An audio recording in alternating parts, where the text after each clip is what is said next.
Hello students, आज हम लोग फिर से मिल रहे हैं कुछ जानने के लिए, कुछ सीखने के लिए। पिछले वीडियो में हम लोगों ने लर्निंग, थ्योरी ऑफ लर्निंग देखा था। थ्योरी ऑफ लर्निंग में हम लोग देखे theory of learning, two types of theory of learning, stimulus theory of learning, stimulus theory of learning, और दूसरा था stimulus response theory of learning. तो हम लोग स्टिमुलस थ्योरी ऑफ लर्निंग में देखेंगे कुछ मनोवैज्ञानिकों के लर्निंग प्रोसेस को, कि वो थ्योरी ऑफ लर्निंग में स्टिमुलस रिस्पॉन्स थ्योरी को क्यों मुख्य बात दिए हैं, जिसके कारण उनका जो प्रयोग हुआ है, उनका जो सिद्धांत बनाए हैं, वो फेमस हुआ है। तो इस दौर पे सबसे पहले हम लोग देखेंगे थॉर्नडाइक थ्योरी ऑफ लर्निंग।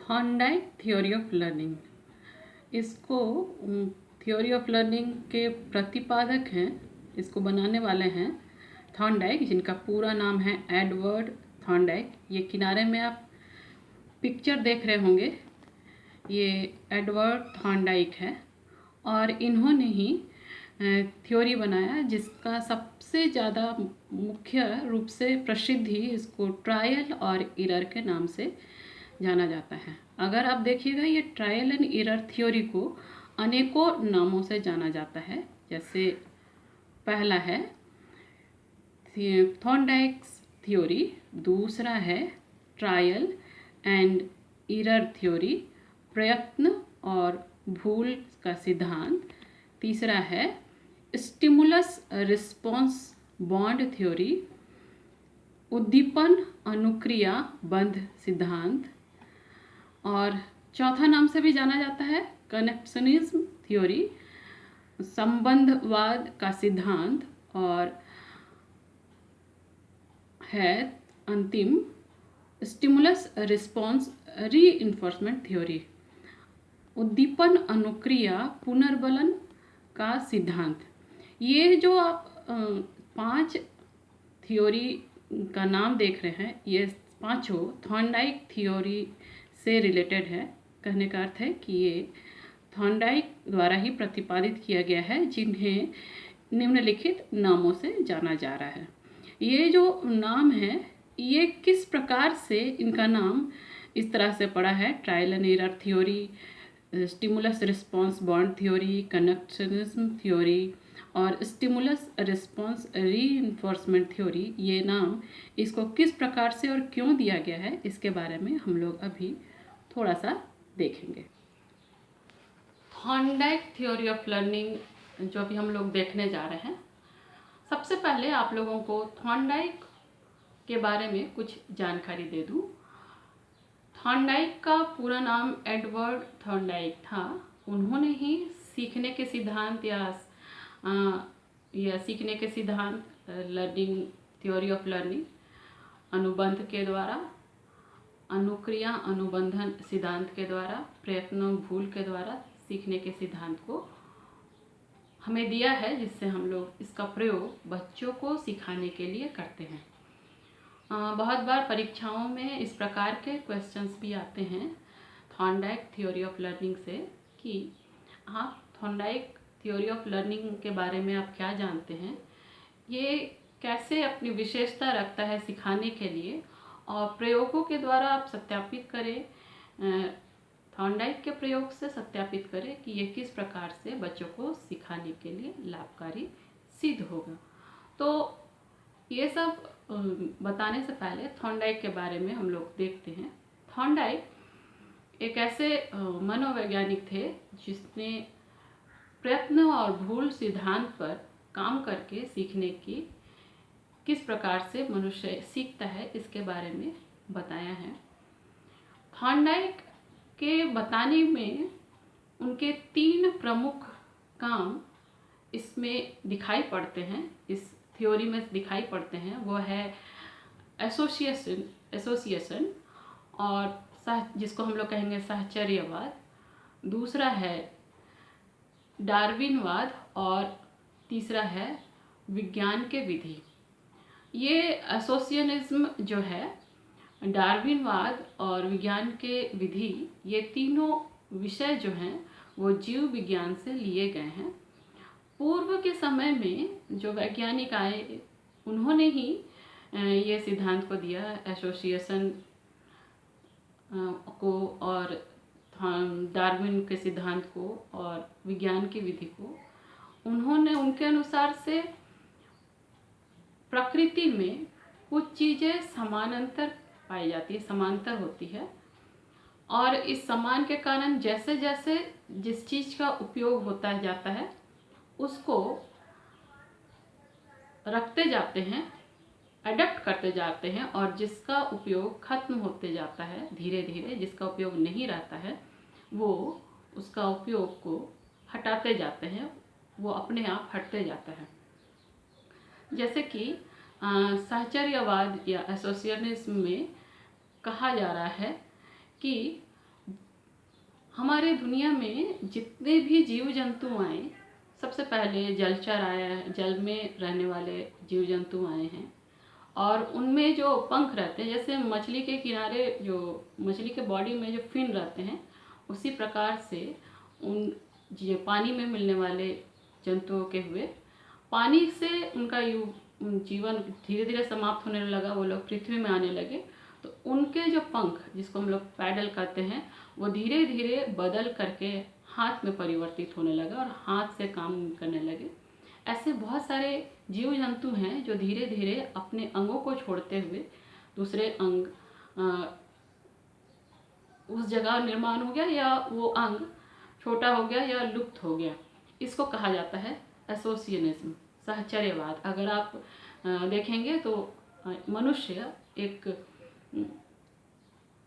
पहले मानव जाति में एक बंदर हुआ करता था, और बंदर में पूंछ हुआ करती थी। जैसे जैसे मानव का प्रगति हुआ वैसे वैसे उसके कामों में भी बदलाव आया, और बदलाव आने के साथ साथ उसके दिनचर्या में बदलाव आया, और पूंछ का जो प्रयोग था वो प्रायः मनुष्य के जीवन से खत्म हो गया, और वो पूंछ अभी दिखाई भी नहीं पड़ता है। लेकिन अगर हम लोग एक्सरे में देखें या रीढ़ की हड्डी को देखें तो वो कुछ हड्डी उस एसोसिएशन के रूप में रखा हुआ है अब मनुष्य के शरीर में, और बाद बाकी लुप्त हो गए हैं। ये जो प्रकृति होती है ग्रहण करने की और छोड़ने की, इसको एसोसिएशनिज्म कहते हैं। फिर है डार्विनवाद। डार्विन के अनुसार से कहा गया है कि जैसे जैसे मनुष्य का काम होता जाएगा वो अंग उसी तरह से बढ़ता जाएगा, और जो अंग का उपयोग नहीं होगा उसी तरह से वो अंग घटता जाएगा। डार्विन भी एसोसिएशनिज्म से प्रभावित होकर के कुछ प्रयोग किए जो कि जिराफ में है। उनका कहना था कि जिराफ, जब जंगल में जिराफ को भोजन नहीं मिला, वो सबसे पहले गधे के समान हुआ करता था, फिर उसका परिवर्तन एक घोड़े के समान हो गया। क्यों? क्योंकि उसको ऊंचे के हाइट में भोजन मिलने लगा। लेकिन जब उस हाइट में उसको भोजन नहीं मिला तो उसने अपनी गर्दन लंबी करके पेड़ के ऊपर वाले भाग से खाने की कोशिश की। ये जो बदलाव हुआ उसके शरीर में, ये भी दिखाता है कि ये जो बदलाव उसके काम के बदलाव के होने के कारण हुआ। इसी तरह से वैज्ञानिक विधि भी कहते हैं कि विज्ञान की जो विधि है अलग अलग बातों में, वो धीरे धीरे बदलते जाता है और उसी को फॉलो करते हुए उसको अडेप्ट करना होता है। तो थॉर्नडाइक का ये जो सिद्धांत है, प्रयत्न और भूल सिद्धांत, इसी तीनों के संगम के अनुसार से मनोवैज्ञानिकों का लोग इस थ्योरी को देखते हैं। इस निर्माण के पीछे, इस व्यवहार को की जानकारी के पीछे थॉर्नडाइक का एक बहुत महत्वपूर्ण कार्य रहा है। महत्वपूर्ण कार्य ये रहा है कि लगभग 1898 ईस्वी में जब वो अपने पीएचडी की थीसिस कर रहे थे, और उस शोध का नाम था एनिमल इंटेलिजेंट, और इसी में उन्होंने ये पाया कि मनुष्य बार बार प्रयत्न और भूल से ही सीखता है। हालांकि ऐसा भी हुआ कि अलेक्जेंडर बेन और लॉयल मॉर्गन, ये जो दो मनोवैज्ञानिक थे, इन्होंने ही इस थ्योरी को सुधारा और बड़ी विशाल तौर पे इसमें बहुत ही बड़े तब्दीली लाई। तो थॉर्नडाइक एक प्रकार से हम लोग जानते हैं कि वो थीसिस बना रहे थे एनिमल इंटेलिजेंस पे, वो एक व्यवहारवादी थे। कहने का अर्थ है कि वो जानवरों के व्यवहार का अध्ययन करने वाले थे और उस अध्ययन के आधार पे उन्होंने व्यवहार की व्याख्या करने के अनुसार से इस सिद्धांत को बनाया। और ये जो बनाया उसके अनुसार से उनका कहना था कि अगर किसी मनुष्य के सामने उद्दीपन रूपी समस्या या उद्दीपन को समस्या के रूप में अगर एक मनुष्य के सामने हो, तो उस समस्या से निपटने के लिए वो मनुष्य भिन्न भिन्न प्रकार के क्रियाएं करेगा और उसके द्वारा अपनी समस्याओं का समाधान करेगा। और उसमें से जो भिन्न भिन्न क्रियाओं में से एक क्रिया जो होगी वो ठीक उसी समस्या के समाधान के लिए उपयोगी साबित होगी। और इस तरह से उस समस्या को निपटने के लिए वो मनुष्य बार बार प्रयत्न करेगा और अंतिम समय ऐसा आएगा कि वो प्रयास खत्म हो जाएगा और उस समस्या से वो संबंध बना लेगा। ये जो समस्या से वो संबंध बना लेगा, इसी को कहा गया है संबंधवाद का थ्योरी। जैसा अभी हम लोग देख रहे थे कि थॉर्नडाइक के थ्योरी का नाम जो है, सीखने के सिद्धांत के नाम में एक नाम ये भी है कनेक्शनिज्म थ्योरी, संबंधवाद का सिद्धांत। मनुष्य जब काम कर कर के उसके साथ एक संबंध बना लेता है, एक संबंध बना लेता है, तो इसको कहा गया है संबंधवाद का सिद्धांत। फिर है ट्रायल और एरर भी इसी में आता है। जब मनुष्य के सामने बार बार समस्या रखा जाता है तो वो समस्या के लिए वो बहुत बार अनेकों क्रियाएं करता है, या कह सकते हैं बहुत बार प्रयत्न करता है। और बहुत बार के प्रयत्न से एक प्रयत्न का जो फल मनुष्य के सामने आता है वो ठीक उसके समस्या के समाधान के लिए रहता है और उस सही समस्या के समाधान को बार बार प्राप्त करता है और धीरे धीरे धीरे उसमें समस्या से निपटने का जो कार्य प्रणाली रहता है वो घटते जाता है और एक ऐसा समय आता है कि वो उस समस्या के लिए एग्जैक्ट उससे के फल वाला काम करता है। कहने का अर्थ है कि समस्या के समाधान के लिए एक ही काम करता है, एक ही प्रतिक्रिया करता है और अपनी समस्या का समाधान एक समय में कर लेता है। इससे फायदा ये होता है कि मनुष्य बार बार प्रयत्न करता है और जो भी गलती उस बात में होती रहती है उसको वो भूलता जाता है और जो सही काम होते रहता है, अच्छे काम होते रहता है, उसको याद करता है। इस प्रकार से इस सिद्धांत का नाम प्रयत्न और भूल सिद्धांत कहा गया है। प्रयत्न कहने का अर्थ है कि बार बार किया गया प्रयत्न, और भूल कहने का अर्थ है वो जो घटनाएं जो वो गलत कर रहा है उसको वो भूलता जाता है और सही घटनाओं को याद रखता जाता है। तो इस तरह से प्रयत्न और भूल सिद्धांत इसका दूसरा नाम रखा गया है। ये जो सिद्धांत है कहीं ना कहीं उसको सीखने के लिए उसके सामने में एक उद्दीपन के रूप में समस्या को रखा जाता है और उसी उद्दीपन को करने के लिए उसको उसके पास सही काम करने के लिए पुनर्बलन भी रहता है, रीइंफोर्समेंट रहता है और ये पुनर्बलन के द्वारा उस काम को वो सही तरीके से कर पाता है। कहने का अर्थ है कि अगर मनुष्य के सामने कोई समस्या है तो वो उस समस्या के निपटारे के लिए उसके सामने पुनर्बलन भी रहता है जिससे वो किसी कार्य को बहुत ही अच्छे तरीके से जल्दी से सीख पाता है। तो इसलिए इस सिद्धांत का नाम उद्दीपन अनुक्रिया पुनर्बलन सिद्धांत भी रखा गया है, जिससे उद्दीपन अनुक्रिया पुनर्बलन सिद्धांत में वो उससे संबंध स्थापित कर लेता है और संबंध के द्वारा वो अपने कार्य को पूरा करता है। तो इस तरह से वो तुरंत ही उसके अनुसार से काम करने लगता है। अब ये तो हम लोग समझ गए कि अनुक्रिया सिद्धांत, उद्दीपन अनुक्रिया सिद्धांत में थॉर्नडाइक का सिद्धांत किस प्रकार से मानव व्यवहार को सीखने के रूप में बताया जा रहा है। 3-4 तरीके से संबंध बनाता है मनुष्य, प्रयत्न और भूल करता है और इसमें पुनर्बलन का भी बात आती है, पुनर्बलन से व्यक्ति सीखता है। इसको अत्यधिक अच्छे तरीके से जानने के लिए ये बहुत ज़रूरी है कि हम इस सीखने की विशेषताओं को भी गौर करें।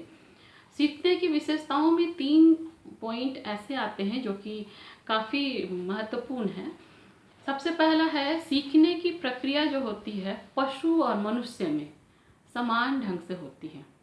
कहने का अर्थ है कि चाहे वो मनुष्य हो चाहे वो पशु हो, अगर दोनों को सीखना है तो उसको प्रयत्न करना पड़ेगा। अगर पशु को सीखना है तो उसको भी प्रयत्न करना पड़ेगा, मनुष्य को सीखना है तो उसको भी प्रयत्न करेगा, और दोनों को ही प्रयत्न करना पड़ेगा और गलत कामों को उसको छोड़ देना पड़ेगा और सही काम को उसको एडप्ट करना पड़ेगा, और इस तरह से गलत कामों को भूल जाना पड़ेगा।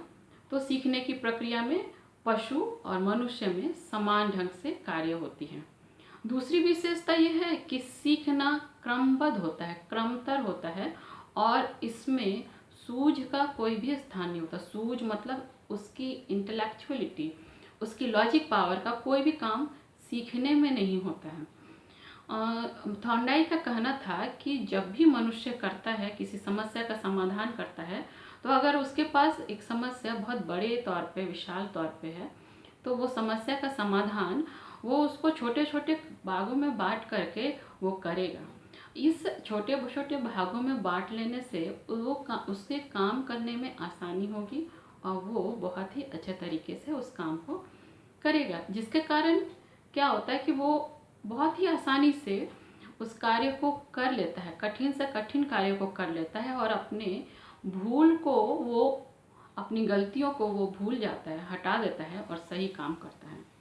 लेकिन यहाँ एक बात ध्यान देने की बात है कि इसमें कहीं पर भी लॉजिक लगाता नहीं है। मतलब कम समय में कोई भी सीखने का कार्य नहीं हो सकता है। काम तभी होगा जब वो बार बार किसी भी काम को करेगा, और अचानक से कोई भी लॉजिक इस सीखने को प्रभावित नहीं कर सकती है।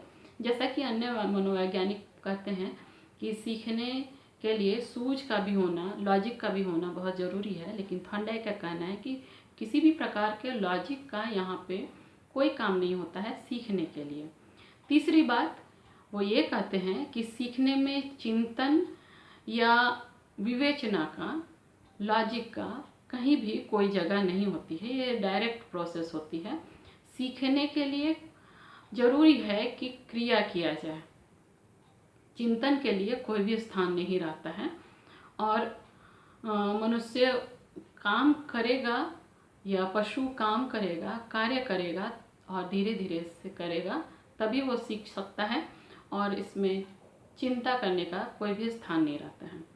इस तीनों बात को सत्यापित करने के लिए थॉर्नडाइक ने कुछ प्रयोग किए हैं, अनेकों प्रयोग किए हैं। पशु पे, अनेकों पशुओं पे किए हैं, बंदर पे, कबूतर पे, मछली पे और बिल्ली पे, अनेकों पशुओं को का इस्तेमाल उन्होंने अपने सिद्धांत को बनाने के लिए किया है। उनका एक प्रयोग जो कि वो बिल्ली पर किए हैं, बिल्ली के पिंजड़ा पे को, बिल्ली को पिंजड़े पे रख करके एक प्रयोग किए हैं जो कि इस सीखने की सिद्धांत को सत्यापित करता है। तो ये सिद्धांत को, ये प्रयोग किस प्रकार से सत्यापित करता है, ये अभी हम लोग देखेंगे। अभी आप इस चित्र में देख रहे हैं जो कि बिल्ली पर प्रयोग थॉर्नडाइक के द्वारा किया गया है। ये आप पिंजड़ा देख रहे हैं। इसी पिंजड़े को आधार मान करके वो अपना प्रयोग किए हैं। पिंजड़े में यहाँ पे आप देख रहे हैं एक बिल्ली है, और ये जो है एक लीवर है। ये लीवर कनेक्टेड है। यहाँ आप देखिए, इस लीवर से एक रस्सी जा रही है और यहाँ पुली लगा हुआ है, और पुली से ये कनेक्टेड है इस दरवाजे से। जब बिल्ली इस बटन को दबाएगी तब ये ढक्कन ऊपर हो जाएगा, ये ढक्कन ऊपर हो जाएगा, कह सकते हैं दरवाज़ा खुल जाएगा, और ठीक इसके बाहर उसका भोजन रखा रहेगा। ये प्रयोग थॉर्नडाइक के द्वारा किए हैं। ये किस प्रकार से किए हैं हम लोग थोड़ा सा देखेंगे। अभी हम लोग थॉर्नडाइक के प्रयोग के बारे में देख रहे थे। हम लोग ये देखिए पिक्चर में कि किस प्रकार से एक पिंजड़ा है और उसमें एक लीवर लगा हुआ है जिससे कि दरवाज़ा खुलता है और अंदर एक बिल्ली है। ये बिल्ली, भूखी बिल्ली का प्रयोग थॉर्नडाइक ने अपने सीखने के लिए किया है। इस पिंजड़े में के अंदर में इस बिल्ली को रख दिया गया, भूखी बिल्ली को, और ठीक दरवाजे के बाहर में उसका मनपसंद भोजन मछली रख दिया गया। अब बिल्ली को भूख भी लगी हुई है और उसे भोजन भी चाहिए। जब ऐसी स्थिति आती है किसी पशु के सामने में तो वो अनेकों हरकत करने लगता है और ठीक थॉर्नडाइक के इस प्रयोग में भी बिल्ली उसी प्रकार से हरकत करने लगी। कभी वो पिंजड़े के अलग अलग भागों पे चलती थी, नोचती थी दीवारों को, हाथ पैर मारती थी, इधर उधर अनेकों कोशिश की। काफ़ी देरी हो गया, कोशिश उसका ख़त्म नहीं हुआ और एक ऐसा कोशिश हुआ हाथ पैर मारने के दौरान में कि गलती से वो लीवर पे उसका पैर चला गया और दरवाज़ा खुल गया और बिल्ली तुरंत जा कर के अपना प्रिय भोजन मछली ले ली और खा ली। इस बात को थॉर्नडाइक गौर कर रहे थे और ठीक उसके बाद फिर से अगले दिन फिर से बिल्ली को भूखा रखा गया और उसे पिंजड़े पे डाल दिया गया। फिर से वही क्रिया बिल्ली की, दीवारों को नोचना, इधर उधर पैर मारना, इधर उधर चलना और फिर अचानक से वो लीवर दब गया और फिर बिल्ली बाहर आकर के भोजन कर ली। तीसरी बार फिर से यही कार्य थॉर्नडाइक के द्वारा दोहराया गया।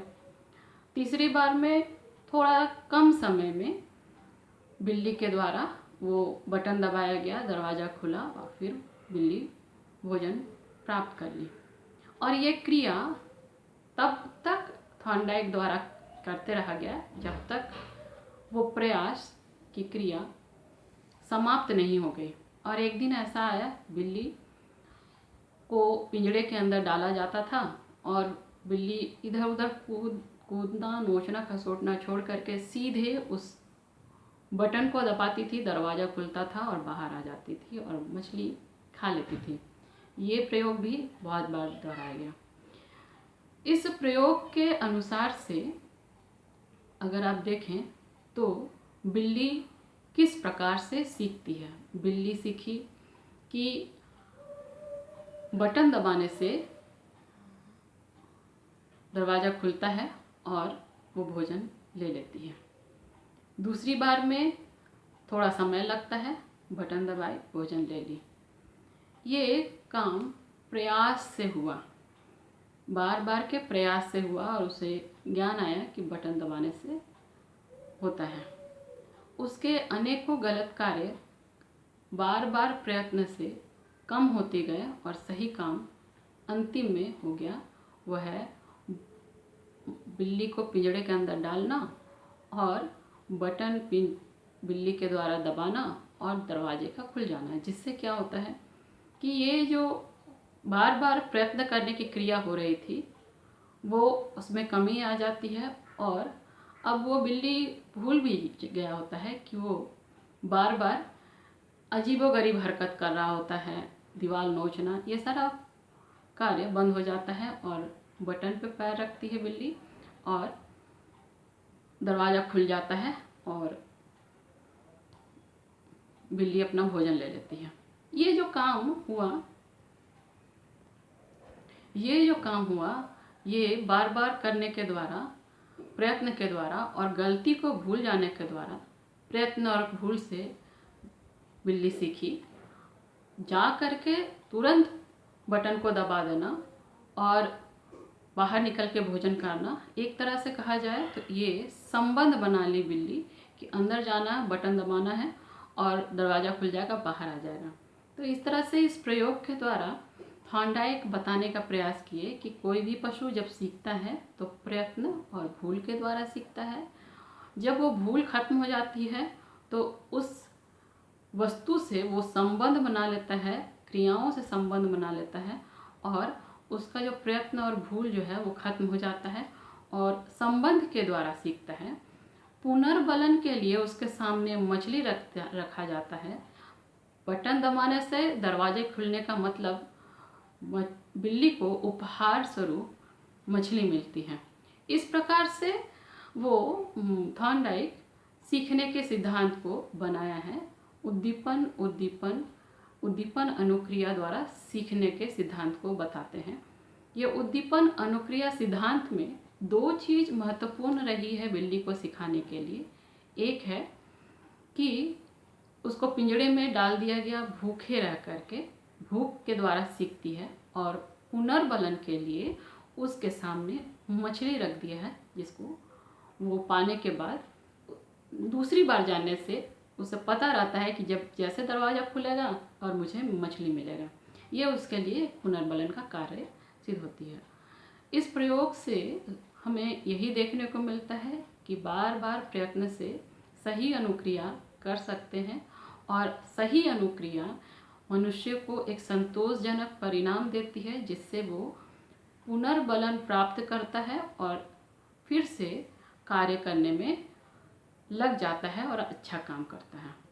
तो थॉर्नडाइक के सीखने के सिद्धांत में हम लोग पाते हैं कि भूल द्वारा सीखना, प्रयत्न द्वारा सीखना, भूल से को छोड़ देना, सही बात को लेके चलना और संबंध स्थापित करना। तो आज के लिए इतना ही, और अगले दिन आगे बताऊंगी। तब तक के लिए धन्यवाद।